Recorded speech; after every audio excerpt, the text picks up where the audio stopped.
অনেকদিন ধরে তোমাদের মধ্যে থেকে একজন ফ্রেন্ড ক্লাস 7 ইংলিশ টেক্সট থেকে আমাকে বেশ কিছু প্যারাগ্রাফ দিতে বলেছে। সেকেন্ড সামেটিভের পরে যে প্যারাগ্রাফগুলো তোমাদের বইতে এক্সারসাইজের মধ্যে বা অ্যাক্টিভিটিসের মধ্যে রয়েছে সেগুলো যেন আমি সলভ করে দিই, তার জন্য বারবার সে রিকোয়েস্ট করেছে। কিন্তু বেশ কিছুদিন ধরে ব্যস্ত থাকার কারণে আমি কোনো প্যারাগ্রাফ বা কোনো ভিডিও আপলোড করতে পারছিলাম না, তার জন্য প্রথমেই তোমাদের কাছে সরি চেয়ে নিচ্ছি। আর আজকে আমরা এই ক্লাস 7-এর বই থেকে দুটো প্যারাগ্রাফ সলভ করে নেবো, কিন্তু একটু লম্বা হতে চলেছে ভিডিওটা, যেহেতু দুটো প্যারাগ্রাফ একটা ভিডিওর মধ্যেই দেখাবো। দুটো আলাদা আলাদা ভিডিও বানানোর থেকে একটা ভিডিওতে দেখিয়ে দেওয়াটা আমি বেটার মনে করলাম। তো তোমরা যারা চ্যানেলে নতুন, চ্যানেলটিকে সাবস্ক্রাইব করে পাশে থাকা বেল আইকন প্রেস করে দিও আর অল বাটন অন করে দিও, যাতে আমি ভিডিও আপলোড করার সাথে সাথে তোমাদের কাছে নোটিফিকেশন চলে যায়। তো চলো দেখি আমরা আজকে কোন রাইটিংটা করতে চলেছি। সবার প্রথমে যেটা সলভ করব সেটা হচ্ছে ক্লাস 7-এর ইংলিশ টেক্সট বুকের 53 পেজের অ্যাক্টিভিটি 16, অর্থাৎ লেসন 5-এর অ্যাক্টিভিটি 16। লেসন 5-এ তোমাদের আঙ্কেল পজারের নিয়ে একটা স্টোরি রয়েছে, যেখানে তিনি হলেন একজন ভুলো মনের মানুষ। তার জন্য অ্যাক্টিভিটি 16-এ সেই রিলেট করে তোমাদেরকে একটা ফানি ইনসিডেন্ট ন্যারেট করতে বলা হয়েছে, বর্ণনা করতে বলা হয়েছে।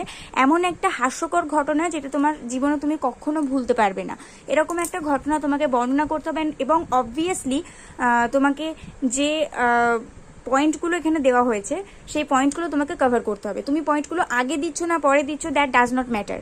পয়েন্টগুলো তুমি কভার করছো কিনা সেটা হচ্ছে ম্যাটার করছে।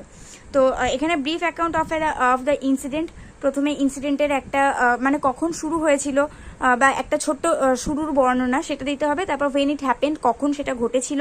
The funniest part of the incident, মানে চূড়ান্ত যে ক্লাইম্যাক্সটা, যখন আর কি তুমি তোমার হাসি পাবে ঘটনাটা শুনে। And then finally funny characters involved if any. Funny character, আসলেই ঘটনাটার মধ্যে ফানি ক্যারেক্টারটা যদি কেউ থাকে, যাকে দেখে তোমার হাসি পেয়েছিল, সেই ফানি ক্যারেক্টারটাকে তোমাকে এখানে উল্লেখ করতে হবে। তো প্যারাগ্রাফ লেখার ক্ষেত্রে কিন্তু অবশ্যই আমাদের পয়েন্ট দিয়ে দেওয়া হয়, আবার অনেক সময় আমাদের পয়েন্ট দিয়ে দেওয়া হয় না।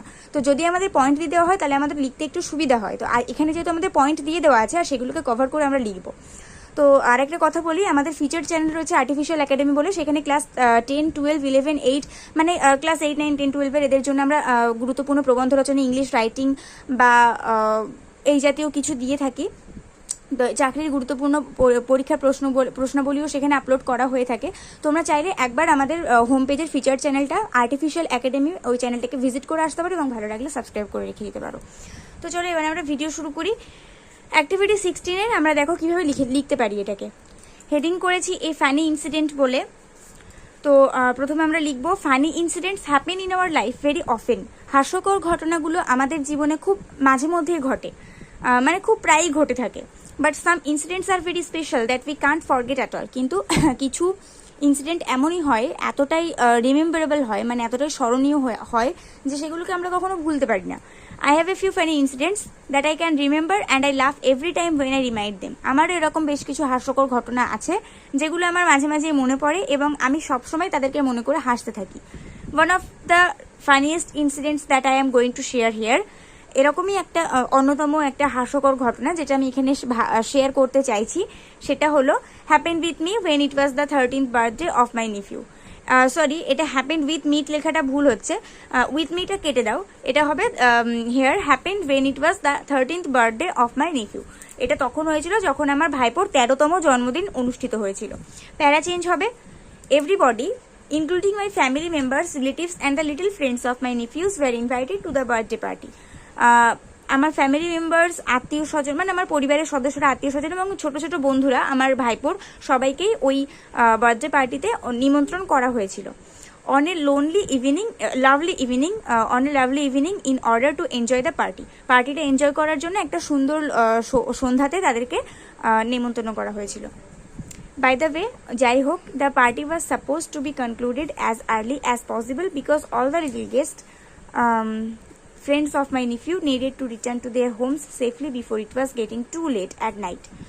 তো এখানে বলতে চেয়েছি যে যাই হোক, পার্টিটা খুব তাড়াতাড়ি শেষ করার কথা চলছিল, কারণ যেহেতু ছোট ছোট যে ছেলে মেয়েগুলো এসেছে, আমার ভাইপোর বন্ধুগুলো যারা এসেছে, তারা যেহেতু তাদেরকে বেশি রাত হয়ে যাওয়ার আগে, বেশি দেরি হয়ে যাওয়ার আগে যেহেতু তাদের নিরাপদে বাড়ি ফিরতে হতো, তার জন্য তাড়াতাড়ি পার্টিটা শেষ করার কথা চলছিল। নেক্সট আবার প্যারা চেঞ্জ হবে। ফাইনালি অবশেষে the moment arrived for what we have been waiting, সেই মুহূর্তটা চলে আসলো যেটার জন্য আমরা সবাই অপেক্ষা করেছিলাম। My nephew was ready to cut the cake, আমার ভাইপো কেক কাটার জন্য একদম তৈরি ছিল। বাট সারপ্রাইজিংলি, কিন্তু আশ্চর্যজনকভাবে, উই স দ্যাট, আমরা দেখলাম যে the cake had already been cut, কেকটা ইতিমধ্যেই কেটে রাখা আছে। We all started to look at each others face, আমরা সবাই একে অপরের মুখের দিকে তাকাতে শুরু করলাম।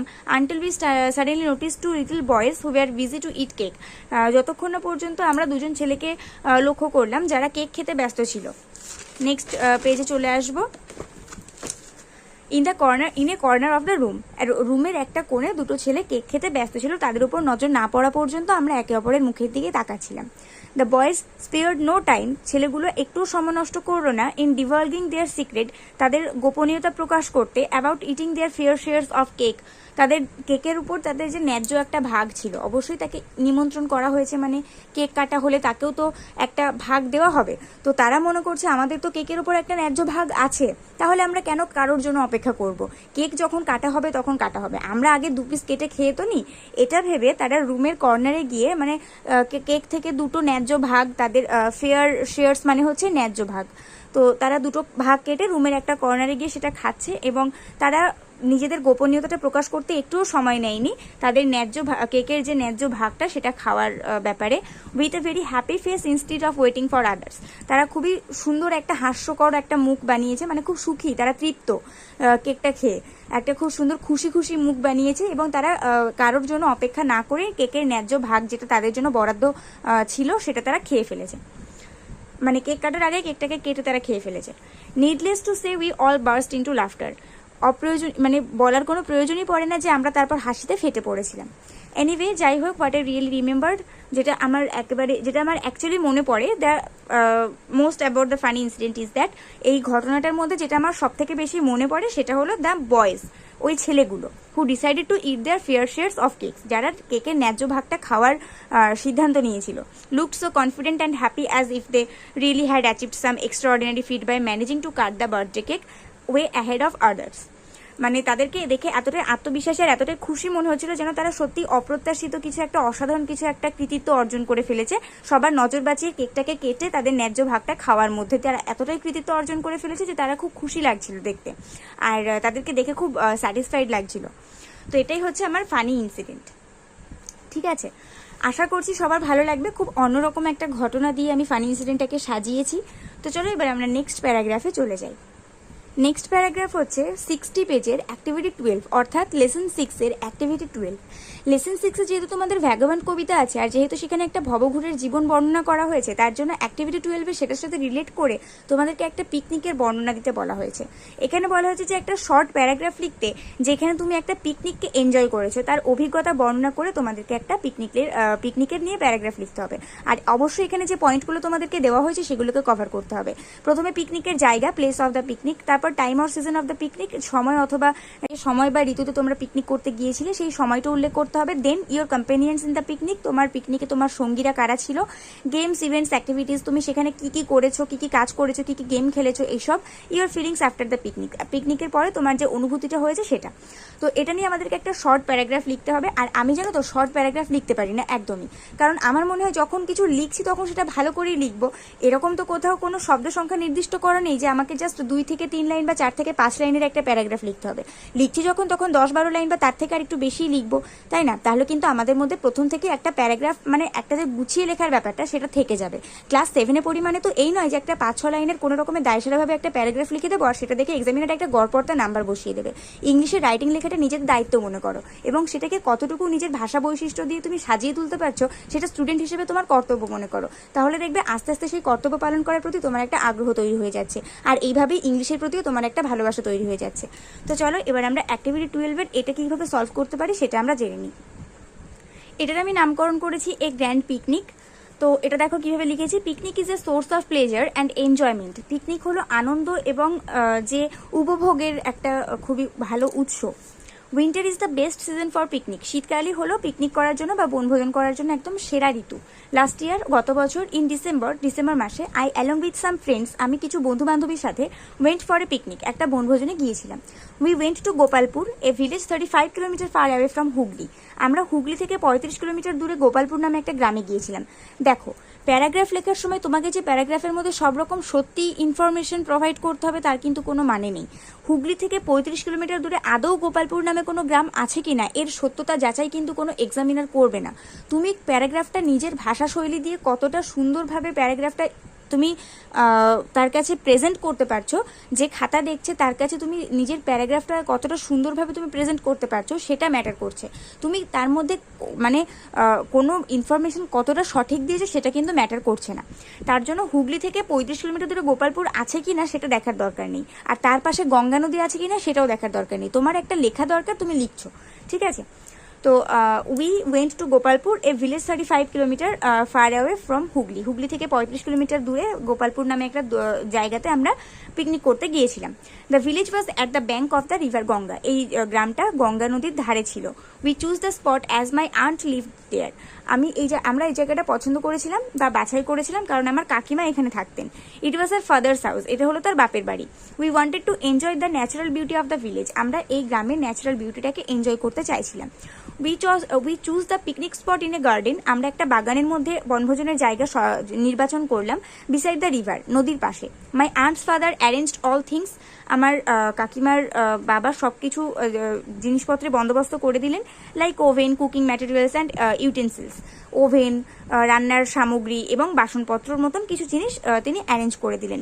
ইন ব্রেকফাস্ট প্রাতরাশে we ate potato paratha made by aunt. আমরা প্রাতরাশে কাকিমার তৈরি আলুর পরোটা খেয়েছিলাম। আফটার দ্যাট এরপর we enjoyed by playing tennis, badminton, cricket and hide and seek. এরপর আমরা টেনিস, ব্যাডমিন্টন, ক্রিকেট এবং লুকোচুরি খেলতে গিয়ে খেলে উপভোগ করলাম আর কি। দেন তারপর we cook chicken and rice. আমরা ভাত এবং মাংস রান্না করলাম, মুরগির মাংস, with the help of my aunt, আমার কাকিমার সাহায্য নিয়ে। After eating the delicious lunch, দুপুরের ডেলিশিয়াস মানে হচ্ছে সুস্বাদুকর মধ্যাহ্নভোজ খাওয়ার পর উই স্লিপড লিটিল, আমরা একটুখানি ঘুমিয়ে নিয়েছিলাম। ইন দ্য ইভিনিং, সন্ধ্যাবেলাতে, we ate various and different mouth watering dishes. আমরা বেশ কিছু এবং ভিন্ন ধরনের মুখে জল এনে দেওয়া ডিশেস ট্রাই করেছিলাম বা খাবার খেয়েছিলাম।